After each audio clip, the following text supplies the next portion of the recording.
اس سورہ کا نام کیا ہے جس سورہ کو قرآن کا دروازہ کہا جاتا ہے؟ صحیح جواب سننے کے لیے 5 سیکنڈ انتظار کریں۔ اگر آپ کو اس کا جواب پتہ ہے تو آپ ویڈیو کو اسٹاپ کر کے کمنٹ میں جواب دیں۔ اس کا صحیح جواب یہ ہے کہ حامیم والی سورتوں کو قرآن کا دروازہ کہا جاتا ہے۔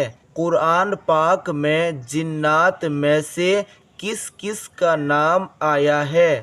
اس کا صحیح جواب یہ ہے کہ قرآن میں جنات میں سے صرف ابلیس کا نام آیا ہے۔ وہ آیتیں کون سی ہیں جو حضور پر براہ راست و بلا واسطہ نازل ہوئے؟ اس کا صحیح جواب یہ ہے کہ سورہ بقرہ کی آخری 3 آیتیں حضور پر نور صلی اللہ تعالی علیہ وسلم پر براہ راست نازل ہوئے اور یہ شب معراج کو نازل ہوئے۔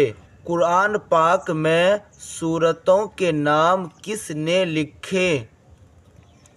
اس کا صحیح جواب یہ ہے کہ قرآن کریم میں سورتوں کے نام بھی حجاج بن یوسف نے لکھے۔